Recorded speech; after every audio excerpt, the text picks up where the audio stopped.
आज की हमारी कहानी का नाम है बोझ। रिया अपने माता पिता की बहुत लाडली थी। 4 बड़े भाइयों की बहन थी। कोई भी चीज़ मांगने पर उसी वक्त सामने हाजिर हो जाती। पूरे घर में रौब था उसका। पूरे परिवार और नौकरों पर राजकुमारी की तरह हुक्म चलाती थी रिया।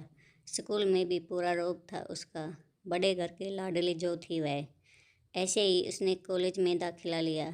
उसके ठाठ बाट, बड़ी गाड़ी में आना जाना, हर दिन नया फैशन देखकर हर कोई उससे दोस्ती करना चाहता था।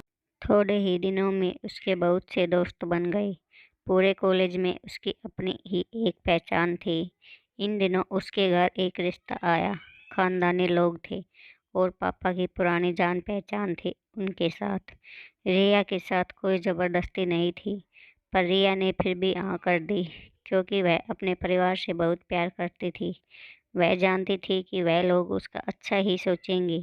लड़के का नाम महेश था। महेश काफ़ी पढ़ा लिखा और समझदार लड़का था।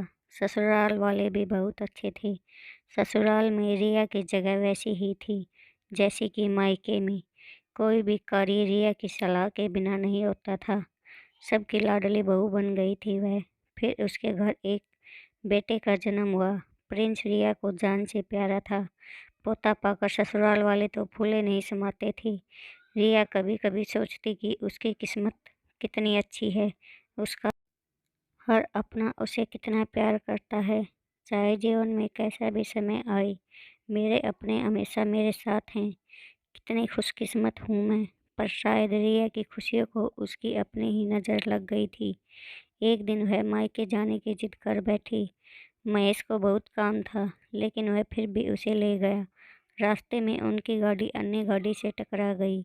रिया, महेश और प्रिंस बहुत बुरी तरह से जख्मी हो गई। काफ़ी दिनों के इलाज के बाद महेश और प्रिंस तो ठीक हो गए, लेकिन रिया पूरी तरह ठीक ना हो सकी। सर पर चोट लगने के कारण वह अपनी आंखों की रोशनी खो बैठी। अब रिया की किस्मत जैसे उल्टे पांव चलने लगी। मायके वाले कुछ दिनों तक उसे मिलने आते रहे, फिर कभी कभार फ़ोन ही करके पूछ लेते कि अब कैसी हो। धीरे धीरे ये सिलसिला भी कम हो गया। ससुराल वालों की सहानुभूति भी कम होने लगी।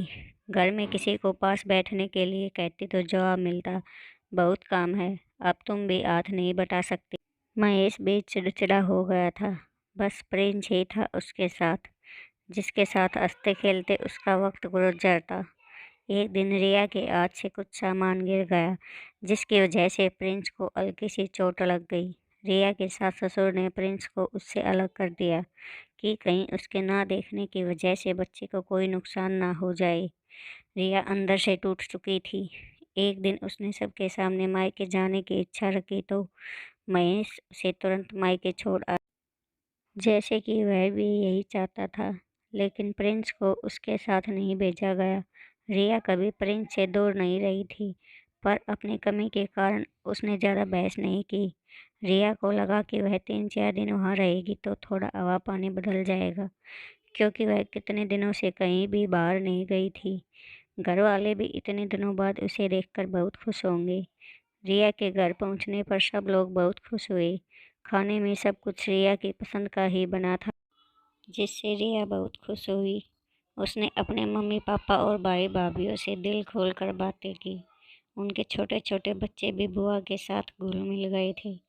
रात को सोने के वक्त जब वह कपड़े बदलने लगी तो उसे पता चला कि उसका बैग तो बहुत भरा हुआ था। वह सब समझ गई। वह बहुत उदास हो गई। कुछ दिनों तक तो सब ठीक रहा, फिर जैसे सब बदलने लगा, सबका व्यवहार बदल रहा था। वह लोग जैसे थक चुके थे उससे। सब लोग घुमा फिरा कर पूछने लगे कि महेश कब आ रहा है उसे ले जाने। वह बहाना बना देती, जबकि वह जानती थी कि उस घर में अब उसके लिए कोई जगह नहीं। एक दिन उसके हाथ से लगकर एक कीमती फूलदान टूट गया। छोटी भाभी ने बहुत हंगामा किया। रिया के माता पिता रोज रोज के झमेलों से तंग आ गए थे। उन्होंने महेश को खुद से फ़ोन कर दिया। महेश रिया को अपने घर ले गया। रिया को अपने परिवार वालों से ये उम्मीद न थी। रिया के कहे बिना घर में एक पत्ता भी नहीं हिलता था। उस घर के लिए वह अब बोझ बन चुकी थी। महेश के साथ ससुराल आते वक्त वह बहुत खुश थी, क्योंकि वह अपने घर जा रही थी, अपने जिगर के टुकड़े प्रिंस के पास। परंतु यह खुशी भी कुछ पल की ही थी। सारा बंदोबस्त पहले ही किया हुआ था। रिया को सीधे ऊपर वाले कमरे में पहुंचा दिया गया। प्रिंस से दूर रहने की सख्त चेतावनी दी गई। एक काम वाले पुष्पा को उसकी जिम्मेदारी सौंपी गई, जो उसके खाने पहनने जैसी जरूरतों का ध्यान रखती। रिया ज़्यादातर चुप ही रहती। कभी कभी काम वाली पुष्पा से थोड़ा बतिया लेती। उसके जरिए प्रिंस का पता चल जाता। अब सबकी लाडली बेटी और बहू सबके लिए बोझ बन चुकी थी। तो प्यारे दोस्तों, आपको आज की हमारी कहानी कैसी लगी कमेंट बॉक्स में ज़रूर बताइएगा।